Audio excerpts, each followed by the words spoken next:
Good afternoon students. हम पढ़ रहे थे क्लास 9 के लिए चैप्टर नंबर 13 पृष्ठीय क्षेत्रफल व आयतन।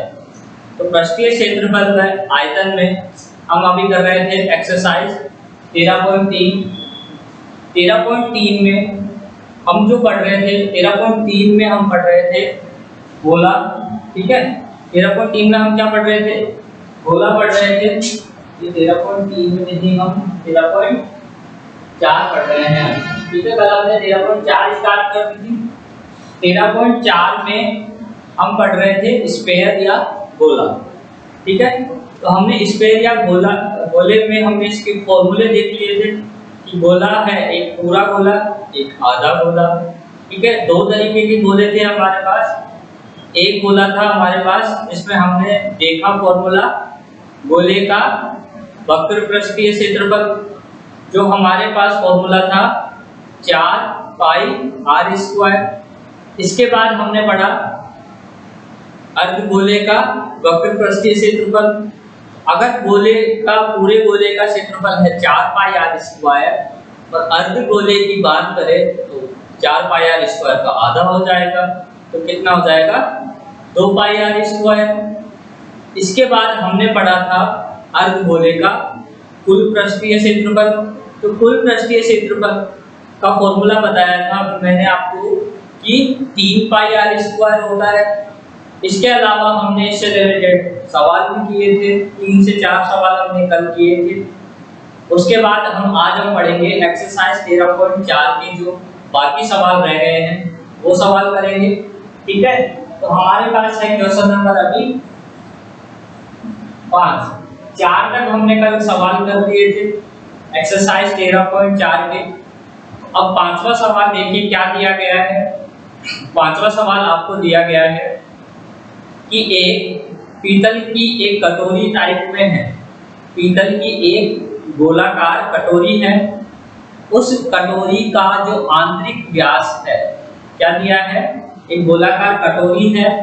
उस कटोरी का अगर आपके पास आंतरिक व्यास 10.5 सेंटीमीटर है तो हम लिख लेते हैं कि कटोरी लिया, ऐसे लिखेंगे कि गोलाकार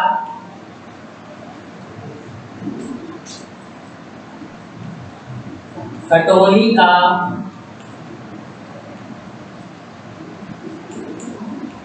आंतरिक व्यास कितना है? 10.5 सेंटीमीटर है। ठीक है, इस गोलाकार कटोरी का आंतरिक व्यास जो है वो है 10.5 सेंटीमीटर। तो हम यहाँ से क्या कर लेते हैं? इस गोलाकार कटोरी की आंतरिक त्रिज्या निकाल लेते हैं। क्योंकि व्यास ज्ञात है तो हम त्रिज्या निकाल सकते हैं। इस कटोरी की आंतरिक त्रिज्या क्या हो जाएगी? इस व्यास का आधा। तो क्या होता है त्रिज्या?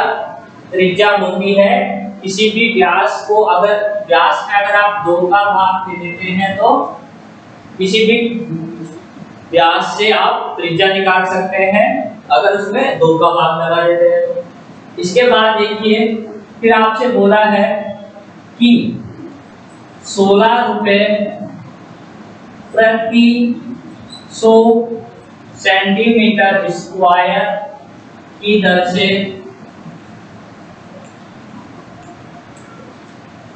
ठीक है दर से कलई करने का व्यय ज्ञात करना है। क्या करना है? 16 रुपए प्रति 100 सेंटीमीटर स्क्वायर की दर से इस कटोरी पर कलई करने का व्यय ज्ञात करो। क्या करना है?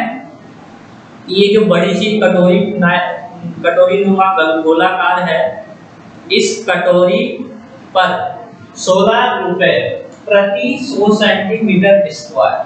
तो ऐसा सवाल आपको याद हो तो मैंने पहले भी कराया था आपसे कि अगर इसमें लिखा क्या है कि 16 रुपए 100 सेंटीमीटर स्क्वायर प्रति 100 सेंटीमीटर स्क्वायर, इसका मतलब है कि 100 सेंटीमीटर स्क्वायर क्षेत्रफल पर कलई करने का खर्चा कितना है? 16 रुपए।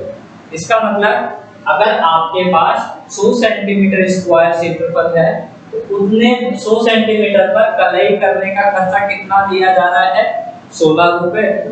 इस दर से, ये रेट है, इस रेट से इस कटोरी पर कलई, कलई क्या होता है? White wash. आपने घर पे व्हाइट वॉश करते हैं ना अपनी दीवारों पर, वैसा ही। तो कलई करने का व्यय ज्ञात करना है आपको। अब क्या बोला है? Centimetre square. इसका मतलब इस गोलाकार कटोरी पर आप अगर कलई करेंगे तो आपको क्या करना पड़ेगा? इसका क्षेत्रफल निकालना पड़ेगा। तो क्षेत्रफल निकालिए। तो हम क्या करते हैं, लिखते हैं यहाँ पर गोलाकार कटोरी का वक्र पृष्ठीय क्षेत्रफल। तो इसका क्षेत्रफल क्या, का फॉर्मूला क्या हो जाएगा? तो फॉर्मूला का है हमारे पास 4 पाई आर स्क्वायर। तो इसने बोला है गोलाकार है, अर्ध गोलाकार तो है भी नहीं, अर्ध गोला होता तो हम 2 पाई आर स्क्वायर लगाते। यहाँ पर फॉर्मूला लग जाएगा कि ये पूरा गोला है तो 4 पाई आर स्क्वायर। फॉर्मूले में वैल्यू रख दो।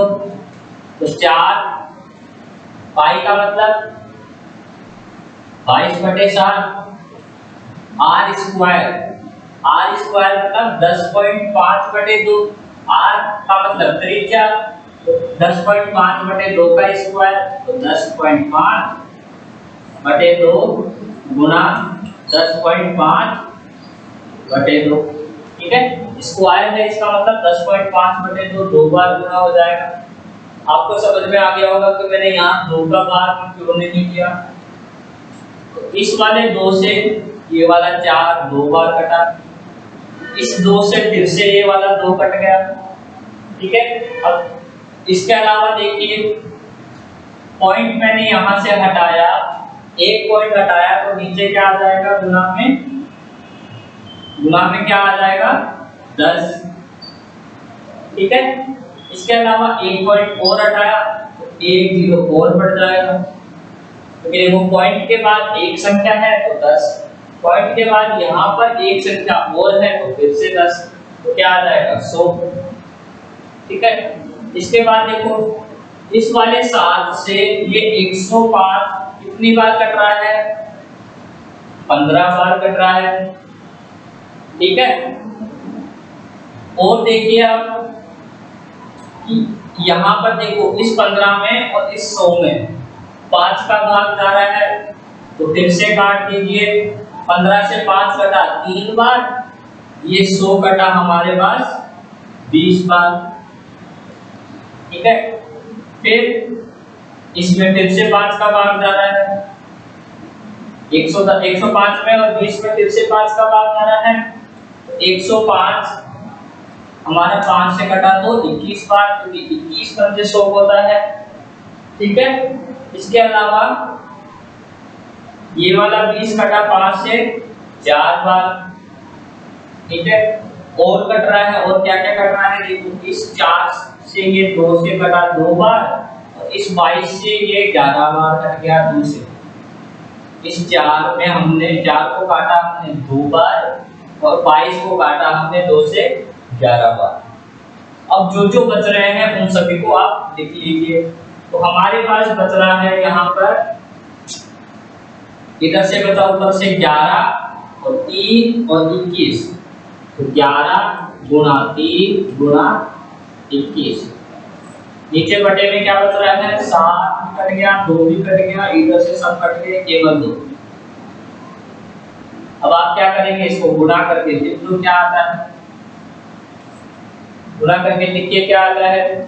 तो 11 दिया 33, 33 into 21, 21 दिया 63 और 21 दिया 63 और 6 69, 693/2 सेंटीमीटर स्क्वायर।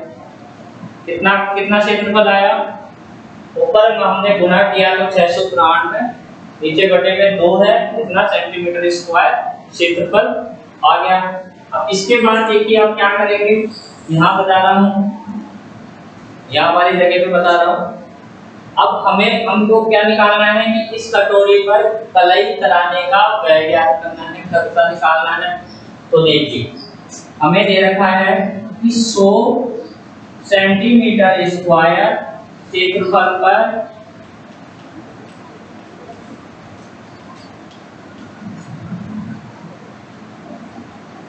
कलई कराने का व्यय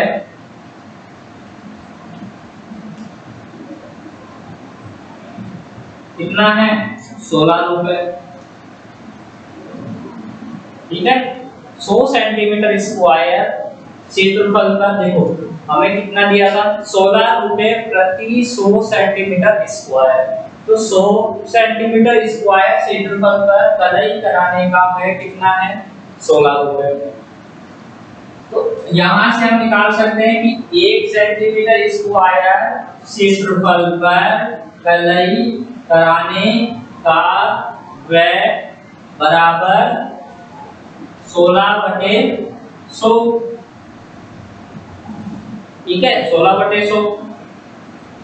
क्योंकि देखो 100 डेयरी मिल्क अगर 16 रुपए की आती है, ऐसे मत कहना कि सब 100 डेयरी मिल्क 16 की आ जाए तो हम खूब सारी खरीद के लिए घर पे कमाई कर दे, ऐसा नहीं करना है। तो 100 डेयरी मिल्क अगर 16 रुपए की आए तो एक कितने की आएगी, तो 16 में 100 का भाग लगा देंगे, तब एक डेयरी मिल्क का खर्चा आ जाएगा। ठीक है, अब देखिए हमारे पास कितना क्षेत्रफल है, हमारे पास क्षेत्रफल है 693/2 सेंटीमीटर स्क्वायर। तो हम लिख देंगे कि 693/2 सेंटीमीटर स्क्वायर क्षेत्रफल पर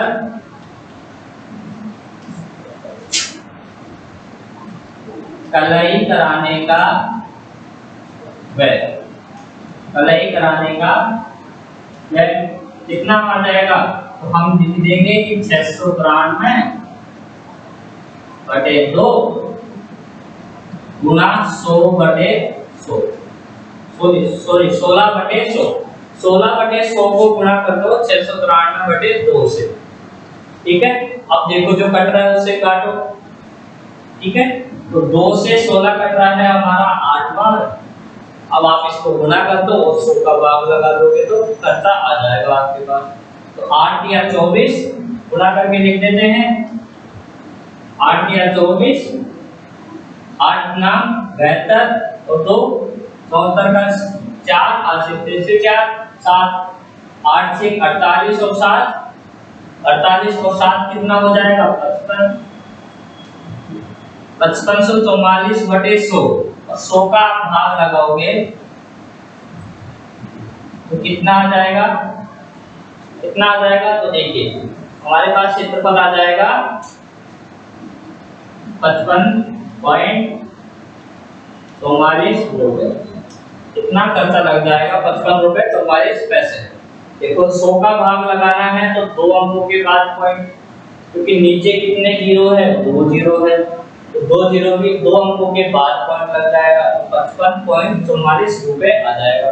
ठीक है, तो ये हो जाएगा हमारा इस कटोरी पर कलई कराने का खर्चा। सबसे पहले हम कटोरी का क्षेत्रफल निकालें, क्षेत्रफल निकालने के बाद हमने ये खर्चा निकाला है इसका कि कितने रुपए इसमें लगेंगे। तो आप फटाफट से इस सवाल को उतार लीजिए, इसके बाद हम करेंगे नेक्स्ट सवाल। फटाफट उतारिए सभी।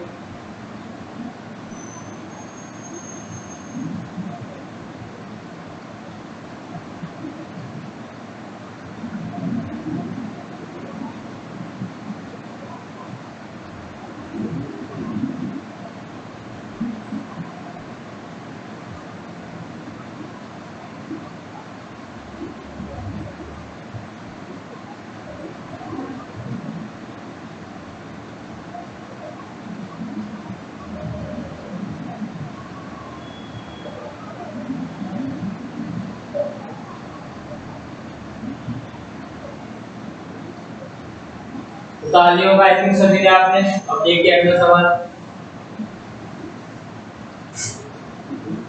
दूसरा रास्ता लेते हैं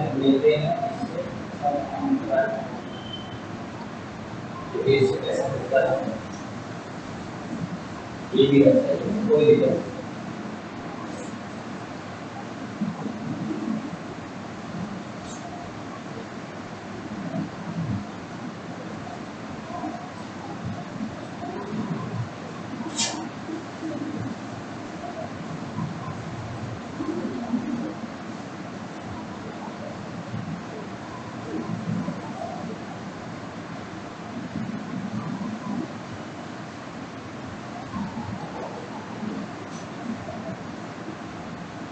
अब देखिए, अब है हमारे पास अगला सवाल।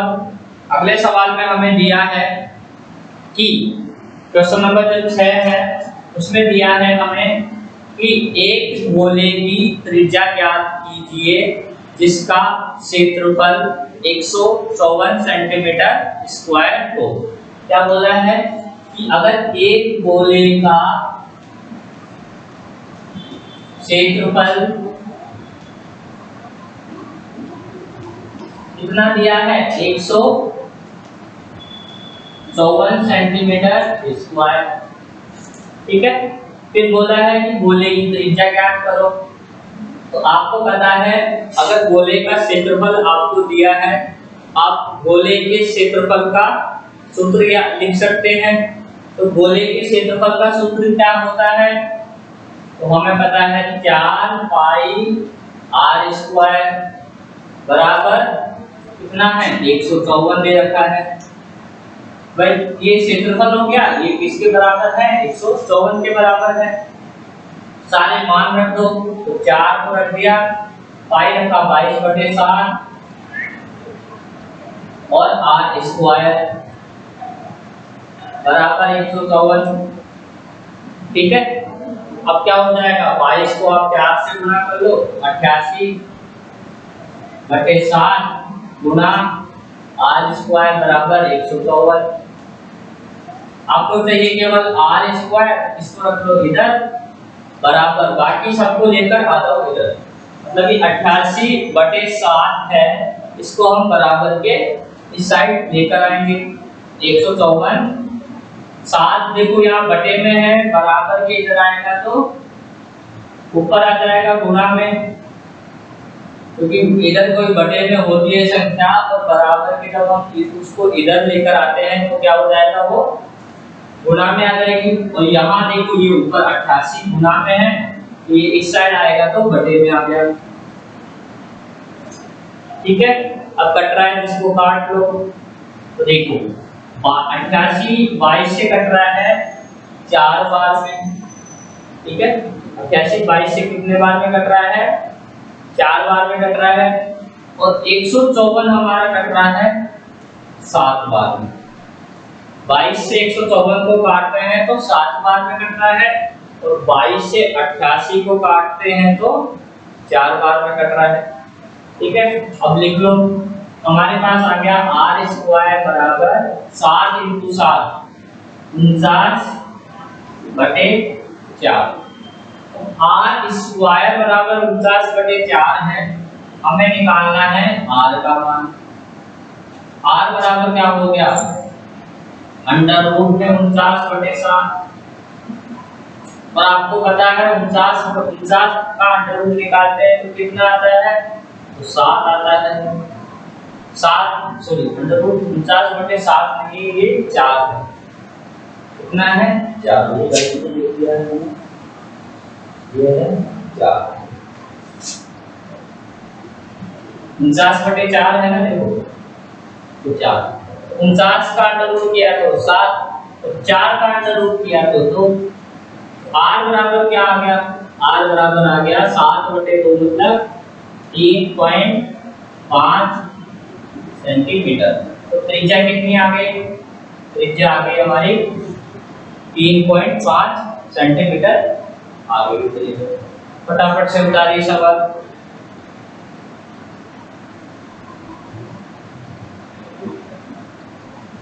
अब देखो एक साइंस से रिलेटेड सवाल करते हैं।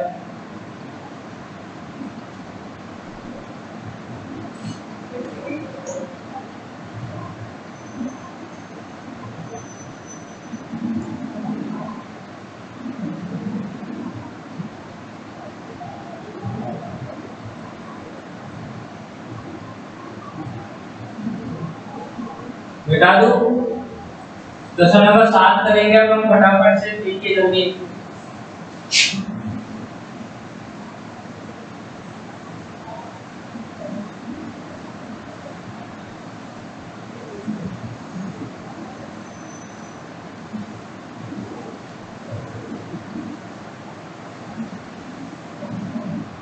क्वेश्चन नंबर 7 में हमें दिया है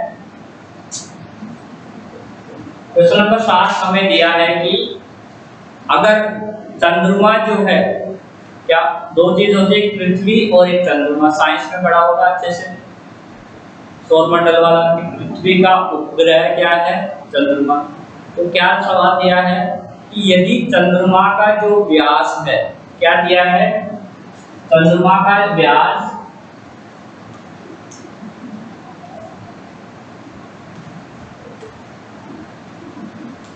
चंद्रमा का व्यास क्या है, पृथ्वी के व्यास का, पृथ्वी का जो व्यास है उसका 1/4।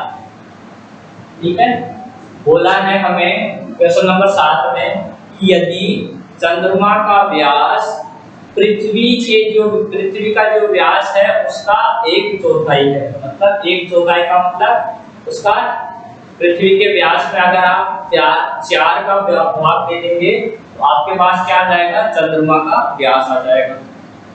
ठीक है, तो हमने यहाँ मान लिया कि चंद्रमा का व्यास कितना है, चंद्रमा का व्यास हमने माना, तो लिख लेंगे माना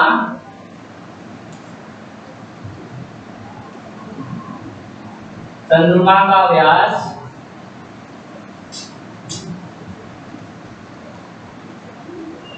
यहाँ पे आप ऐसा करिए, पृथ्वी का व्यास मानिए चंद्रमा की लगे, माना जो पृथ्वी है उसका व्यास,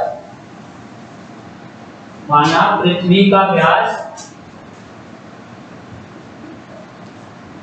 पृथ्वी का व्यास कितना है, r है। कितना है पृथ्वी का व्यास, r है। r हमने मान लिया क्योंकि r हमारे पास त्रिज्या होती है, तो पृथ्वी का व्यास 2r ले लीजिए आप, माना जो पृथ्वी है उसका व्यास 2r है। ठीक है, तो चंद्रमा का व्यास कितना हो जाएगा,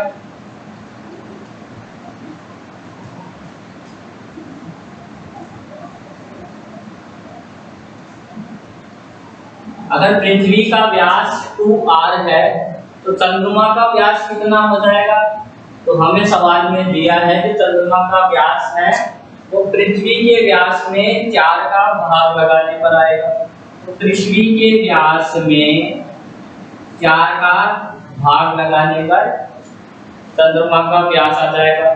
ठीक है, अब देखो यहां से हम निकाल सकते हैं कि पृथ्वी की त्रिज्या,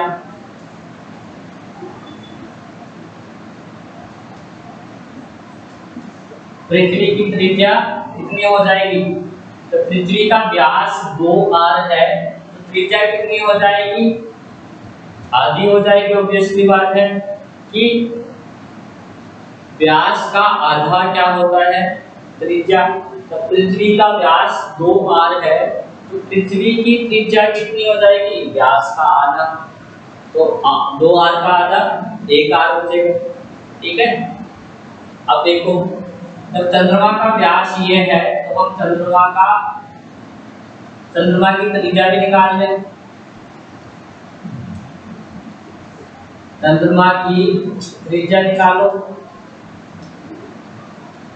त्रिज्या कितनी हो जाएगी, ये पूरा व्यास है इसका आधा, तो 2r/4, इसका भी आधा मतलब 2 से नीचे गुना। ठीक है, तो क्या हो जाएगा, 2 से 2 कट गया, तो चंद्रमा की त्रिज्या कितनी आ गई, चंद्रमा की त्रिज्या आ गई हमारे पास r/4। ठीक है, दिख रहा है कि हमारे पास पृथ्वी की त्रिज्या आ गई r और चंद्रमा की त्रिज्या कितनी आ गई, r/4। ठीक है, इसके बाद देखो अब हम निकालेंगे, सवाल में हमें बोला है कि इन दोनों, देखो चंद्रमा भी गोलाकार है आपको पता है, और पृथ्वी भी हमारी गोल है, बोलते हैं ना धरती गोल, तो धरती मतलब पृथ्वी हमारी गोल है, तो चंद्रमा भी गोल है, तो दोनों गोल है, तो दोनों पे कौन सा क्षेत्रफल का फॉर्मूला लगेगा, गोले का क्षेत्रफल का फॉर्मूला लगेगा। तो देखो ये निकालेंगे, पृथ्वी का क्षेत्रफल पृथ्वी का क्षेत्रफल निकाल सकते हैं आप। तो देखो पृथ्वी का क्षेत्रफल फॉर्मूला 4 पाई आर स्क्वायर। तो पृथ्वी का क्षेत्रफल, तो पृथ्वी की त्रिज्या लगेगी 4 इंटू पाई मतलब 22/7 into r square. R square मतलब पृथ्वी की त्रिज्या कितनी है, आर मानी है, तो आर स्क्वायर। ये आ गया हमारे पास पृथ्वी का क्षेत्रफल। फिर निकालेंगे चंद्रमा का क्षेत्रफल।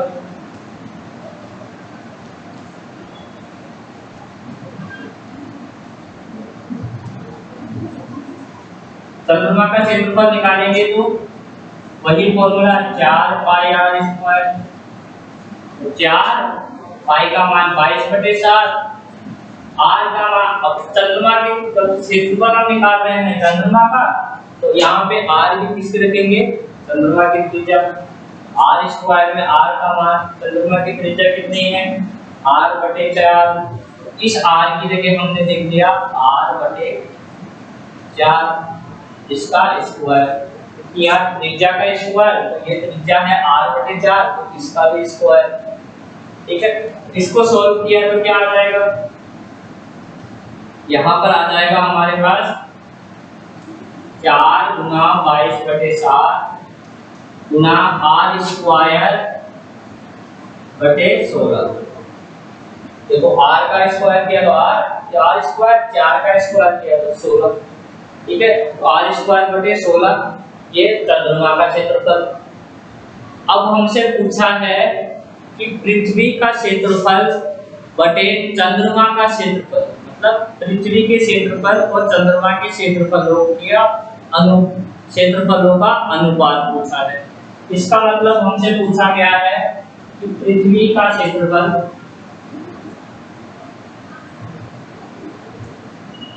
बटे चंद्रमा का क्षेत्रफल ज्ञात करो।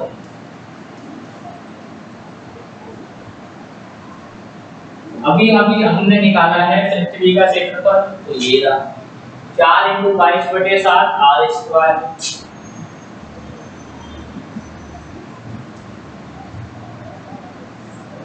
और चंद्रमा का क्षेत्रफल 4 × 22/7 इंटू आर स्क्वायर बटे 16। 4 × 22/7 इंटू आर स्क्वायर बटे 16। अब जो कट रहा है उसको काट दो। 4 से 4 कट रहा है, 22/7 से 22/7, आर स्क्वायर से आर स्क्वायर, क्या बचा 16 बच रहा है ऊपर नीचे। अब देखो ये क्या है, इस क्या लिखा आर स्क्वायर बटे आर स्क्वायर, उसके भी बटे में 16 बच रहा है, तो ये 16 कुछ ज्यादा ही बटे में जा रहा है, तो उसको ऊपर आ जाएगा। ठीक है, ये 16 कहाँ आ जाएगा, ऊपर। तो हमारे पास क्या आ जाएगा, ऊपर तो आ जाएगा 16 बटे नीचे क्या बचेगा, कुछ नहीं बचेगा, तो 1। तो अनुपात कितना आ गया, तो हम यहाँ लिख सकते हैं कि पृथ्वी का क्षेत्रफल, दिख रहा है आपको, दिख रहा है, पृथ्वी का क्षेत्रफल अनुपात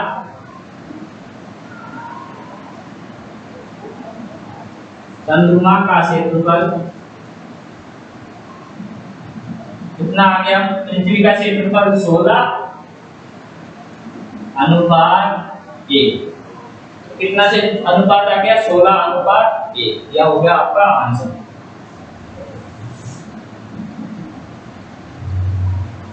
तो हमने क्या किया, पहले पृथ्वी का व्यास और चंद्रमा का व्यास दिया था, दोनों से हमने त्रिज्या निकाल ली।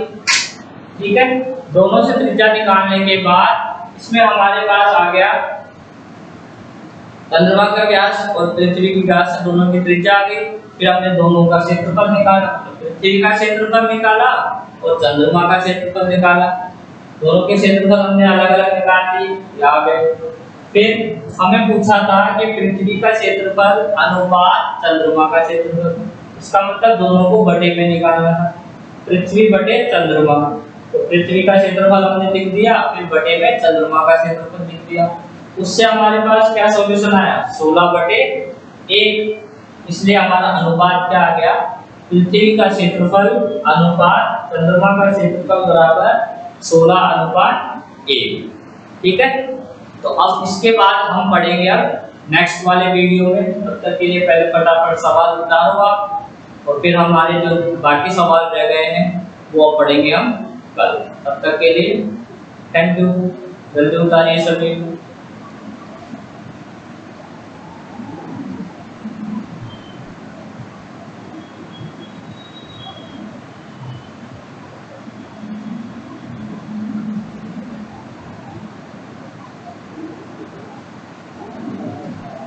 ठीक है, थैंक यू। अब उतार लेना जिसने नहीं उतारा है वो।